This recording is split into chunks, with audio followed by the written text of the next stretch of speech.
I'm Elizabeth at Literary Princess. If you are new here, welcome. I'm a 6-year PhD candidate in English literature with a focus on Victorian women novelists. And as you might expect, I love to read. Today I have my May wrap-up for you. So whereas every other month this year has felt like it went by remarkably fast, May felt like the slowest month ever. And I'm looking back at some of these books, I'm like, oh, that was this month? Really? It felt like at least a month ago, if not more. So, I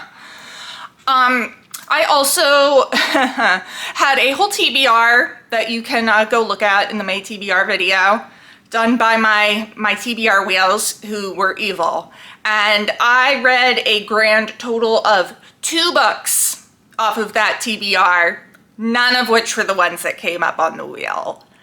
So yeah, but I did read 12 books. It's just only 2 were on the TBR, and one of those is a DNF. So I read 12 books, DNF'd 1. We are going to talk about all of them. Let's jump in. So first up is one that I got out of the library. This is The September House by Carissa Orlando. This is a horror novel following Margaret, who lives in a haunted house. And she has accepted that. The house starts really acting up every September. Stuff gets kind of crazy. Blood is dripping down the walls and the stairs. Ghosts are appearing. There's screams in the night. Creepy. It's creepy. But you know what? This is her house and she's not leaving. However, her husband, Hal, has had enough and left. And he has not been heard from since. So now her daughter is coming in the middle of September to try to find Hal. And Margaret is freaking out because their daughter does not know that the house is haunted. They moved there after she had already moved away from home. This was amazing. I loved this so much.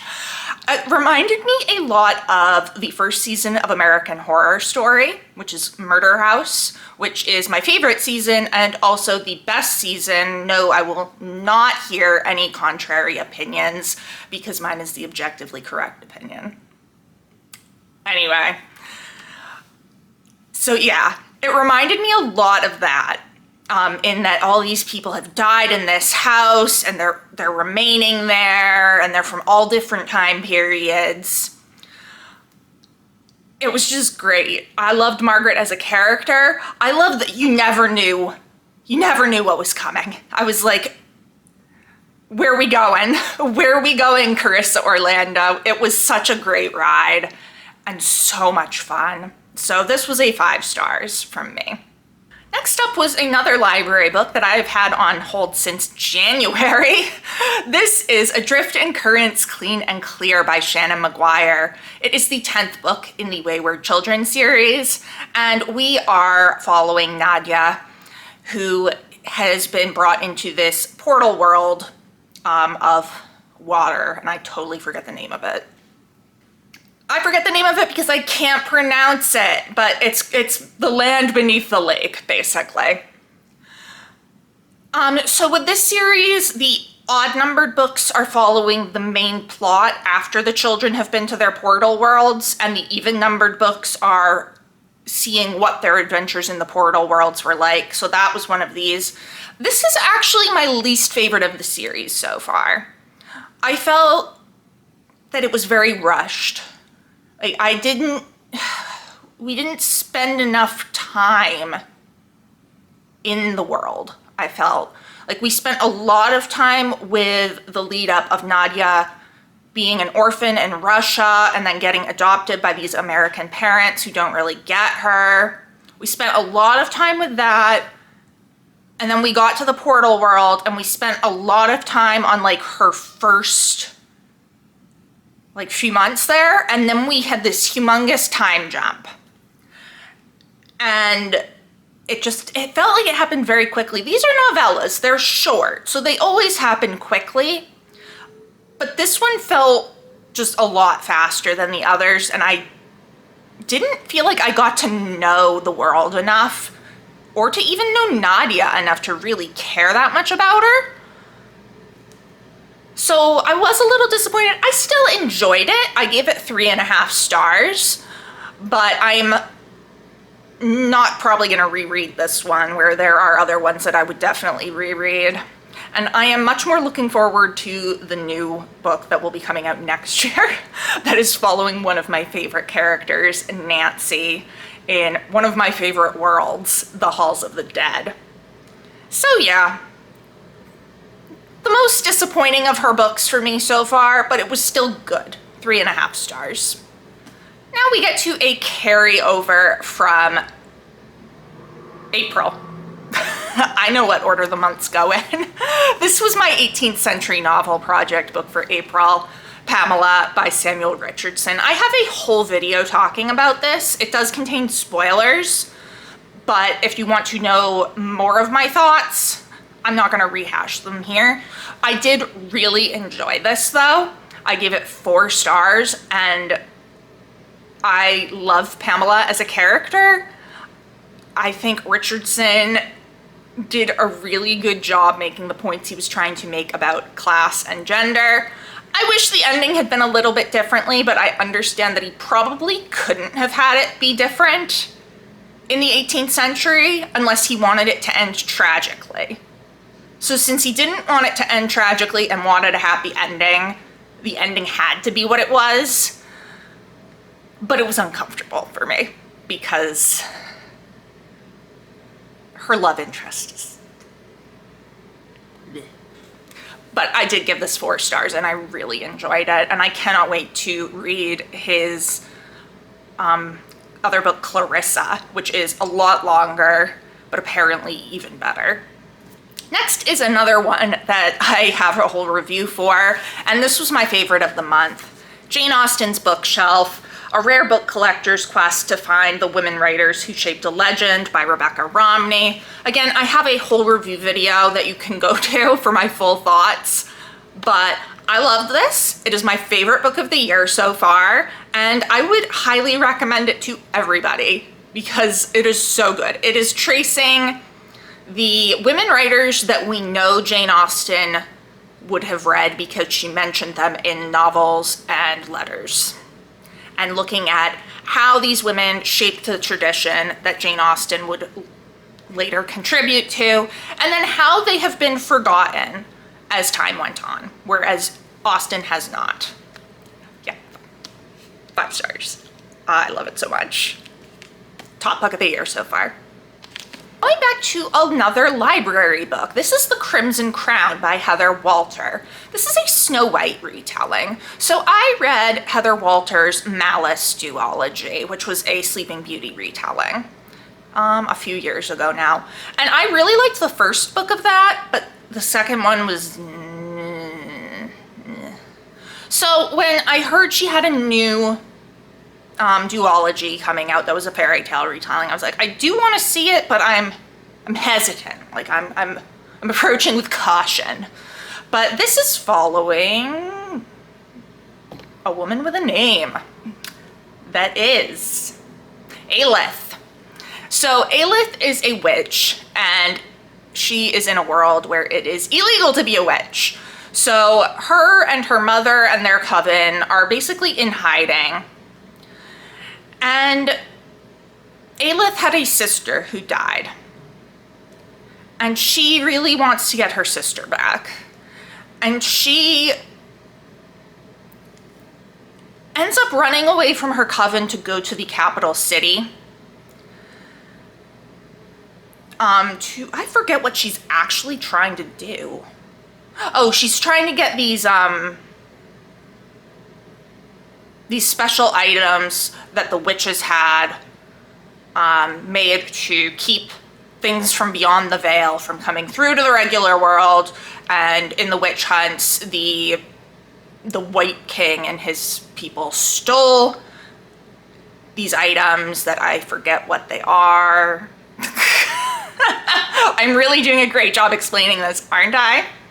So Aelith is going to get those back because she thinks by getting those back, she will be able to fix the problems that are going on with the Veil and return her sister to the mortal world. I really enjoyed this. It was good. I am excited to read the second book because that's where the real retelling aspects are going to come in. This is like a prequel. We are setting up. Aelith will become the Wicked Queen from Snow White. So we are seeing, how does she get here? Why does she get here? We have little bits, like there's the magic mirrors, and you're like, oh ho ho. We have met our Snow White character, who is a sweetheart and loves animals and books. We have figured out how she ends up with the king. And we are kind of seeing where the evilness is rising. But I want to see it fully play out with the whole fairy tale and the apple and the death-like sleep, etc. I also want to see how the relationship between her and the Snow White character devolves, because right now they have a pretty good relationship. However, I'm still cautious because the second book of the Malice duology was where things fell apart for me. So I'm like, I don't know. We'll see what happens. But yes, I did enjoy it. 4 stars. I'm looking forward cautiously to the next book. Next is a ebook from my university library, and it was just a quick poetry collection. This is Transformations by Anne Sexton. So this is a poetry collection that retells a bunch of Brothers Grimm fairy tales, including Snow White and Sleeping Beauty and Cinderella, Rumpelstiltskin, whole load of others. I've been wanting to read this for a while, and I saw that the university had it on ebook, and I was like, yeah, all right, you know what? I was in the mood for a quick poetry read. I enjoyed this a lot. I gave it 4 stars. I mostly really liked the poems. It's interesting. Each of them kind of has like this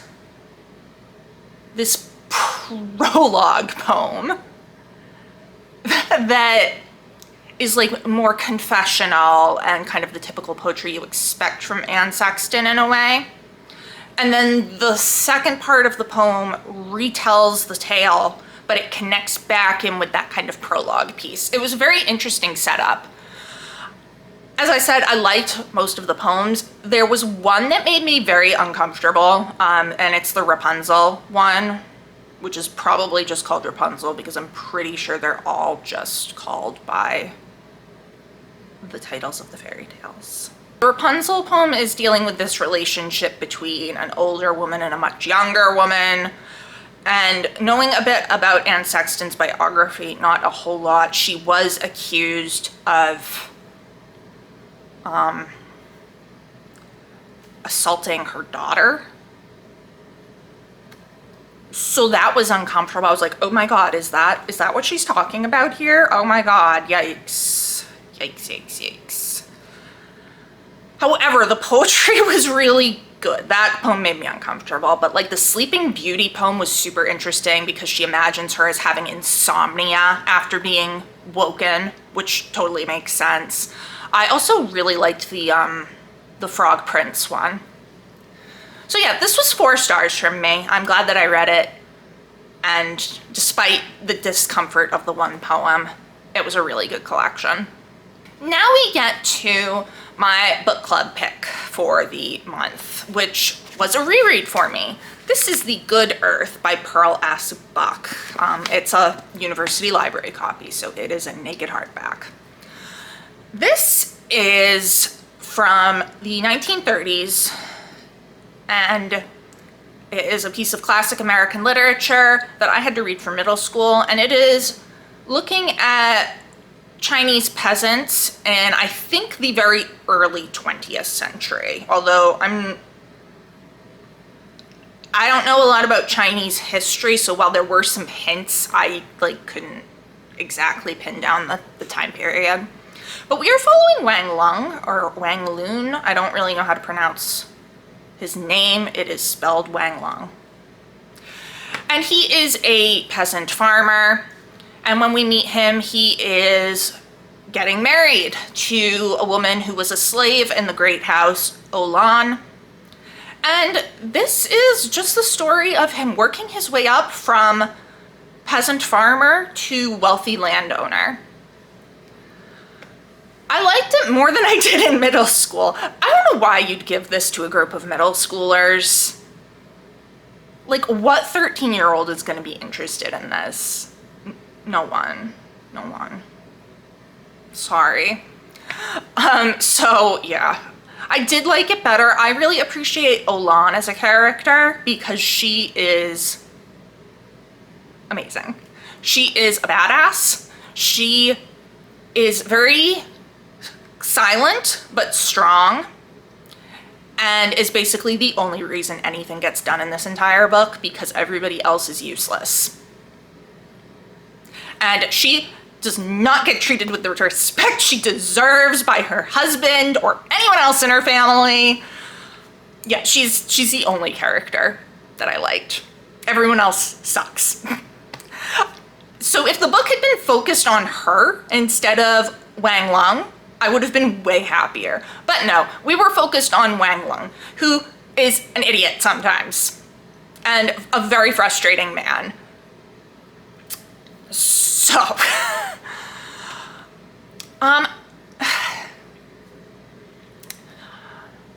there is like this weird thing with the writing. It feels very stilted. And I don't understand why. Like, I wish I could just pull out an example, but I don't. It's just like sometimes the words don't come in the order you think they should come in. And I was like, huh.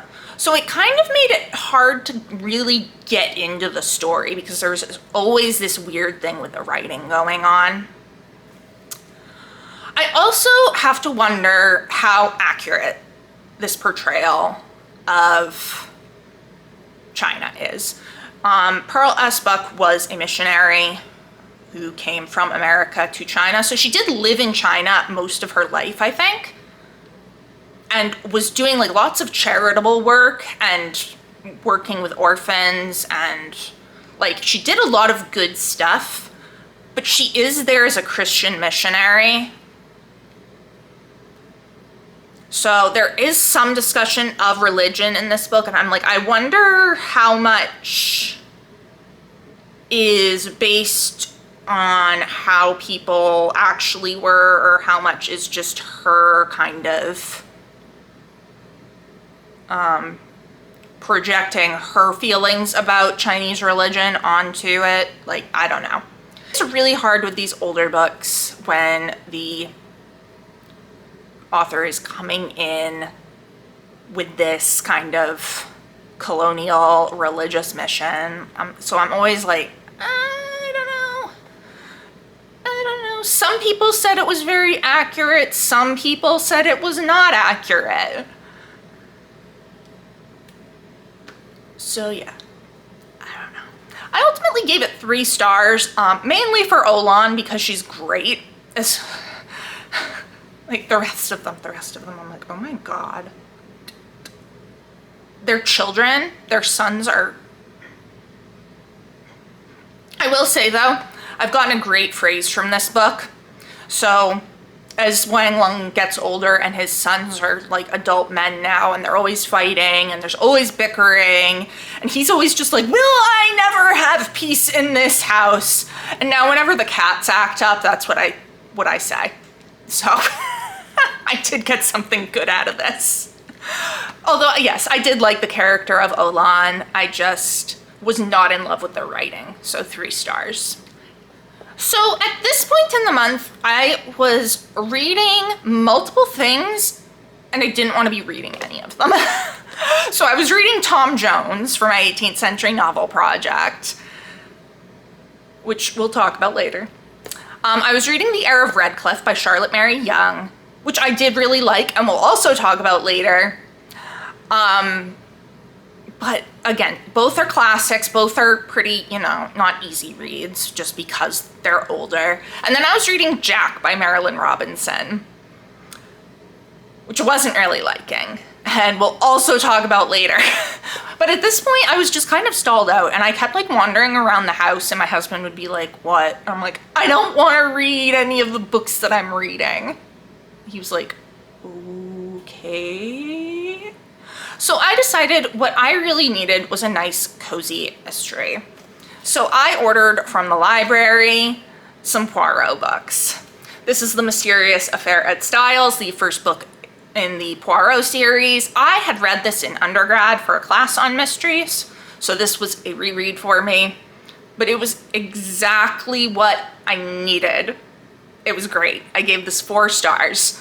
I remembered enough of it to like be like, oh yeah, okay, but not enough to remember who the killer was. So this is narrated by Hastings, who is kind of our Watson to Poirot's Holmes, and he is staying at a country house, and there is a murder, and Poirot happens to be in the same town, and he comes on and is working to solve the murder and see who in the house could have killed this woman. Again, I loved this. It was 4 stars. I had such a good time, and it was what I needed. So glad that I decided to go ahead and get these from the library. So then I also read the second book, The Murder on the Links. Did I say these are by Agatha Christie? They're by Agatha Christie. So in this one, Hastings and Poirot go to France at the request of a man who has said, I think there's people who are gonna try to hurt me. Please come quickly. And man, this was a complex solution. Like, you know, I had no idea. I'm like, where are we going? Where are we going, Agatha Christie? Because I don't know. It was so much fun. The guy ends up being found dead on the golf course before they even get there. And again, it's like, who did this? We have all these possible suspects. It's great. It's just, you know, classic cozy mystery. So this was also a 4-star, and I'm going to be continuing with the series probably throughout the next several months because I'm just having a nice time, and it's nice to read something fun and light, even though it's murder. Can you call it light if it's murder? But they are light. Like, they're easy reads, they're fun. They're not dark like a lot of modern mystery thrillers. I don't know, they're light, even though there's murder. So at that point, I was now primed to go back to some of the books I was reading, and I finished The Heir of Redclyffe by Charlotte Mary Young. This was fantastic. I wish that I had not read it over such a long period of time, because I started this in early April, I think, so it took me like over a month to finish it. And I noticed that there were characters who came up in the second half who I was like, I don't remember who you are.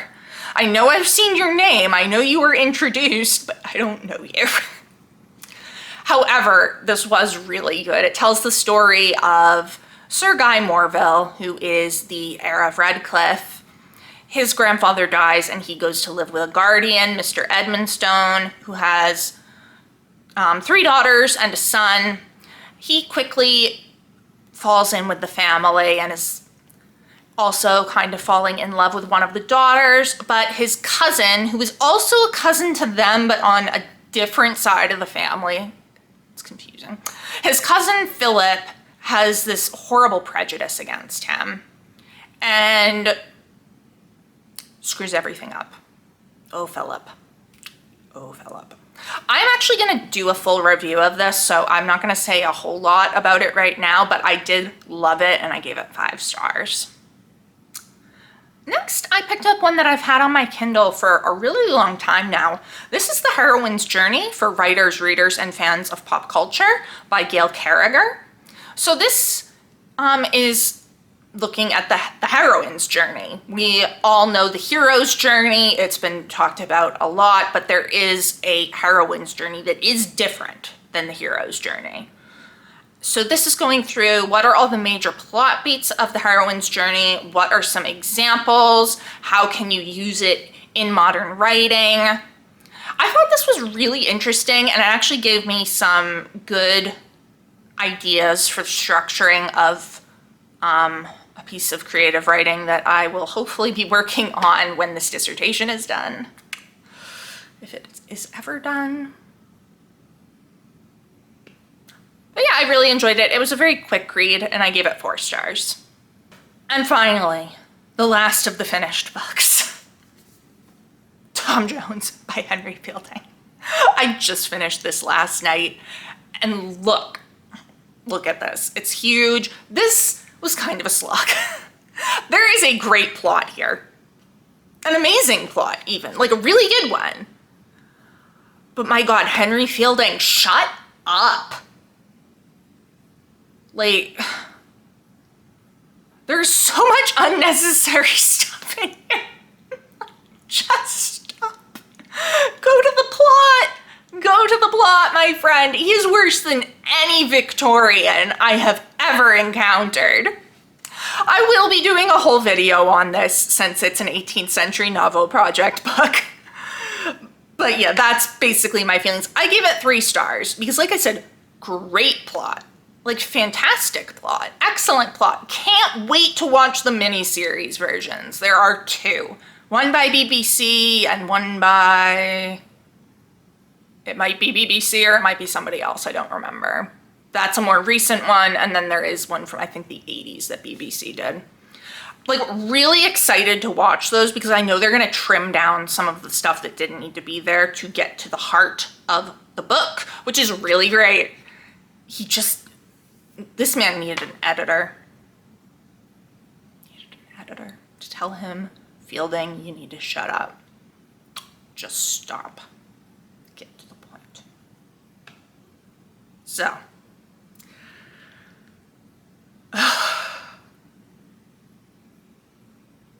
Yeah, I don't know. It was a real push at the end because I wasn't sure if I was going to finish it by the end of the month. I'm actually filming this on Friday the 30th, so there is one day, after this, there is 1 day left of the month. So I was like, I just need to finish it because otherwise I'm not gonna. So I just like powered through the last 100 and something pages last night, and it gave me a headache. I had to go to bed after that.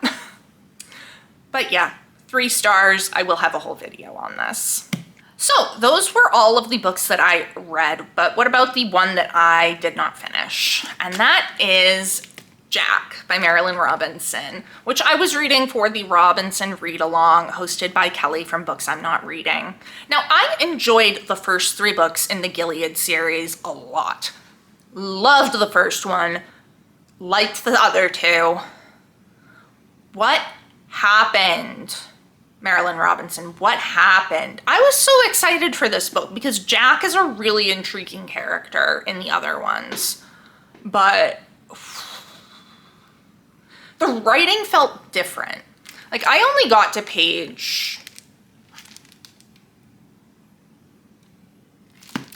about page 30 something. The writing felt very different. We are immediately dropped in with this whole scene that is almost all dialogue, which was so weird. And I was like, what? And then there is this never-ending scene at a cemetery. Like, it just keeps going and going and going. And you're like, this isn't that interesting. And now Kelly told me, she's like, the cemetery scene does not last forever. I couldn't get through the cemetery. I just couldn't do it. I was not having a good time. And if I'm not having a good time, then it's kind of like, what's the point? I'm here to have fun. So I DNF'd it. I am still really glad that I participated in this read-along. I had a great time. The first 3 books are fantastic. I don't know what happened here. Maybe it gets better after the cemetery scene, but I won't be finding out. Still, thank you to Kelly for hosting this read-along. I did have a lot of fun. And I'm so glad that I read particularly the first book, because it really is the best. But also the second 2, Home and Lila. Jack. Maybe I'll go back to it someday. Probably not. Probably not. So, those are the books that I read in the month of May. Let me know down in the comments below. Have you read any of these? What did you think of them? What did you read for May? If you enjoyed this video, please don't forget to give it a thumbs up and subscribe to see more of my bookish content. It has been great chatting with you. I will see you soon. Bye.